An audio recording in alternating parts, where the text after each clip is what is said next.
Oh, there we go. Finally got the camera working.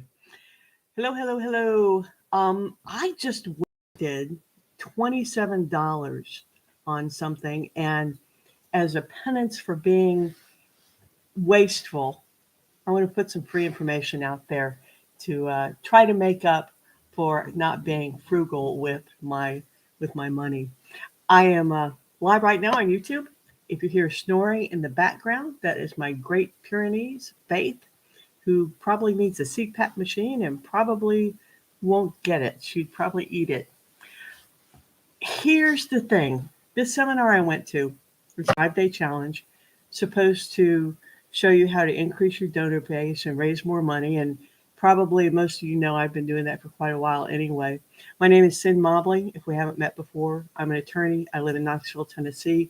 I run At-Risk Intervention, which includes the Way Station, a temporary rescue-only kennel that is, we're still in stand down right now from post-COVID, but we provide temporary housing for rescue dogs in transit.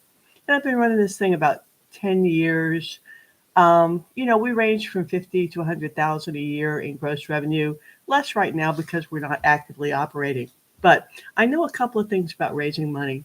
Most of what I do now is help other groups raise money. So I'm always open to learning more things, which is why I went to the seminar, pulling out my $27, not ARI's, my $27, because I really liked the ads. I thought the ads to this thing were very powerful, and I was hopeful that I could learn some stuff. So I didn't. The whole thing has turned out to be a sales funnel for her coaching program, and I'm completely unimpressed. So, as penance, let's talk about how you can raise $50,000 or more for your nonprofit. And when I look off to the side here, I am looking at my notes to make sure I don't miss anything. I do make notes before I go live, just so I don't get off on a tangent, as so many of us are wont to be.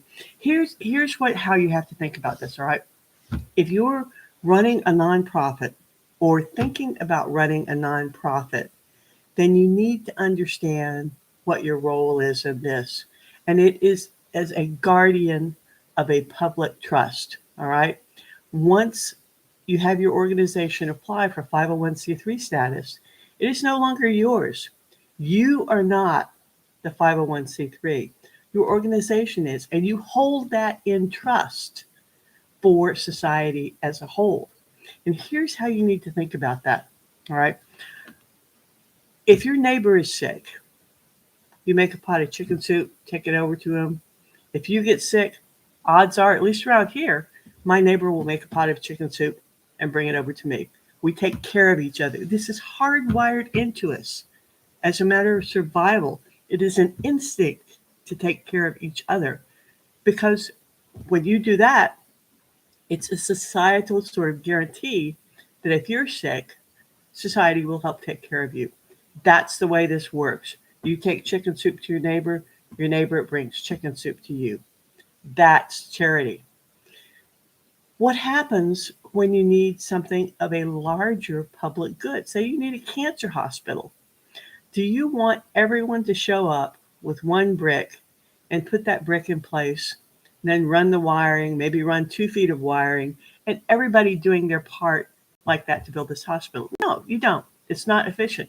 So at some point, when the need and the mission gets large enough, we as a society establish nonprofit entities to fulfill our individual obligations to a greater good.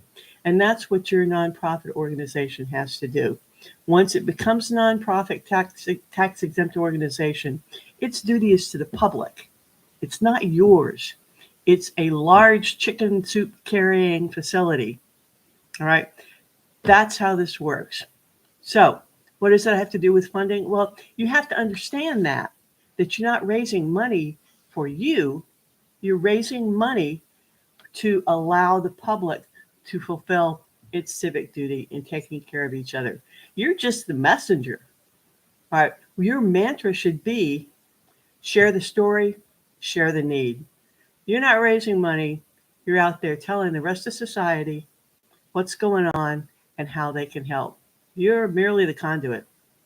This is not to say that you can't pay people, and you should. You know, nonprofits should be a model of fairness in the labor market. We should set the benchmark. Our people should be well paid. We should hire competitively, and we should take care of our people. All right. That's just part of being a nonprofit.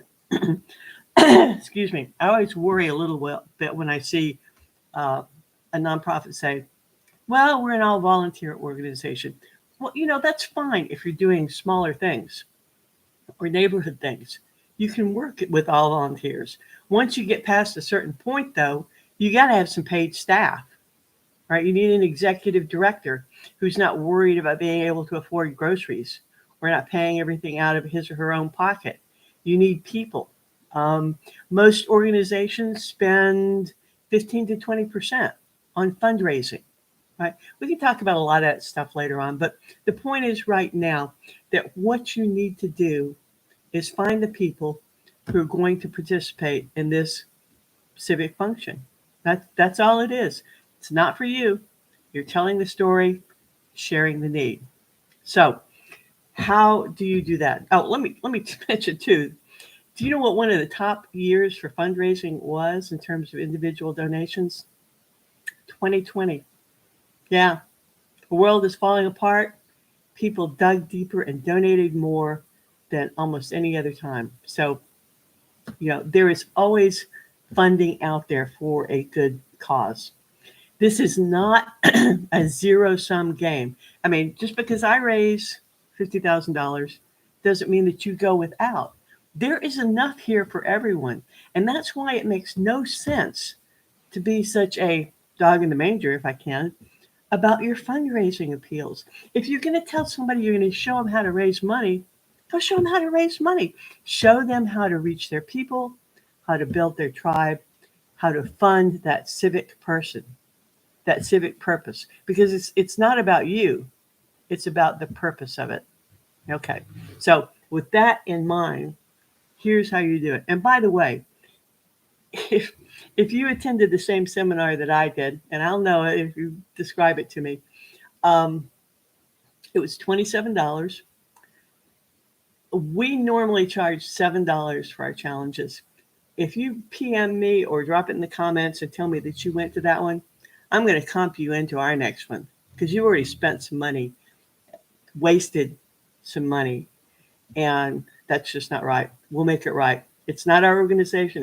Wasn't our seminar, but uh, I don't like to see people wasting money on a promise that didn't deliver. So PM me, drop it in the comments, email me at mail@jdonate.com, do something, and you are welcome to attend our next paid event on my dime. Okay, so you got to go find your tribe. You got to go find the people who believe what you believe, who want to build that cancer hospital with you, because we don't want everybody showing up with one break. How do you do that? Well, the fastest way is on social media. It really is anymore. It's just so easy and fast. And probably the fastest way is on Facebook. Right? Here's what you need to do. First, build a Facebook page about your charity. Second, go find other people that are doing the same thing. Follow their pages. Third, find groups on Facebook that are talking about the same things and participate in those. So if you want to get started on this, all right, just use the little search bar on Facebook, go find 5 organizations with a good population who are doing what you do. Go find 5 groups that are doing what you do or what you want to do, and start participating in those groups. Not to tout your own expertise or your own page, but just participate, comment on other people's suggestions, respond to their comments, get involved in that community. And if you don't know any of the issues facing these communities and can't find groups who are doing what you're doing, I question whether you should be starting a nonprofit at all, because you need to know your community. So go get familiar, find 5 pages, by 5 groups. Participate as a member, not someone just promoting your own stuff, and get to know the other people. These are what Rachel Miller calls niche neighbors, NICHE. Now, you can decide to call it niche neighbors or niche neighbors. I go with niche. That's just the way I learned it, probably high school French class influence. But Rachel Miller has a really excellent program teaching you how to build your social media following. I will drop her links in the comments. Um, you can take her big course if you want. She's got plenty of really great free stuff on her page as well, and is very generous with what she shares. There's no need to pay a fortune to get some really valuable stuff out of her pages. Her business is Moolah Marketing, and I have taken her full course. It's excellent. If you want to invest in it, do it. If you don't, you can still learn a ton from her on the free side. Let's see. Once you establish a page, I want you to do this because we're going to have to establish some benchmarks on how you do things and how you're performing. Once you build that page, and if I can figure out how to screen share, I will at some point, or I'll put a shot in the comments. Go to, on the right hand side, you'll see a column that has a bunch of functions listed on it for managing your page. Go to Insights. All right, click on Insights, then scroll down about 2/3 of the way, and you'll see an area that says Pages to Watch. Go through and enter some of those pages you're participating in that, where it says Add a Page to Watch. You can put 5 pages in there. Put those pages in, and you'll see their audience, how often they post, how active they are, how engaged they are with their people, and that will give you a benchmark to kind of judge how you're doing with your own page and managing your audience. We'll do some more on this in a little while.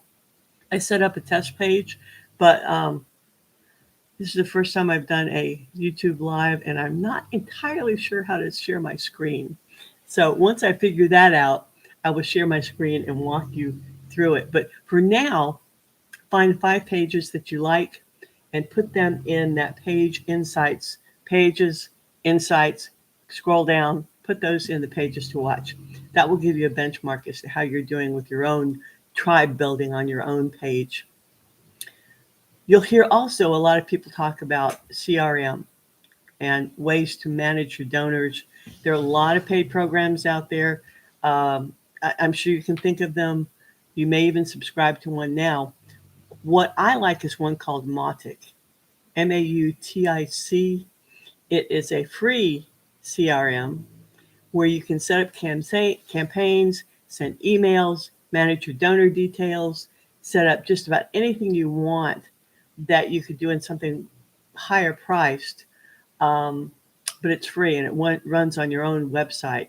So I like it because of the cost, because of the flexibility, because I like owning my own data. You know, if another service goes down or is hacked or something, my data is still all safe on my own website in a folder. So I can talk to you more about Mautic and how to use that. Absolutely love it. It's a little bit complicated to set up initially, but I got a guy who'll do it for a couple $100, and once it's set up, you're not paying monthly fees. Now, there are groups like Salesforce, for instance, that will set you up a free account. Salesforce, I found, was hard to use, but you might be a natural at it. MailChimp will give you some free accounts for a nonprofit that you can use to do an awful lot of stuff with too, up to a certain level of activity. But whatever you choose, you do at some point need to get some sort of donor management CRM system in place. I like Mautic. You might not. Try MailChimp or Salesforce. So that's it for my first YouTube live. Apologies for not knowing how to share my screen yet. I'll figure that out, and then we'll walk through how to engage your tribe and build your donor base. Here's what you need to know. All right. If you want to raise about $50,000 a year fairly painlessly, you need to find about 1,200 supporters. And they are out there. There are people who will come to your side and stand along with you in this cause, bring their pot of chicken soup. It is not difficult to add $50,000 to your gross revenue with just a little bit of work and a little bit of remembering why you're here. So, more later. Thanks for hanging out with me. I appreciate it. Now let me find the stop button. Where the heck? Where the heck is the stop button? Here it is.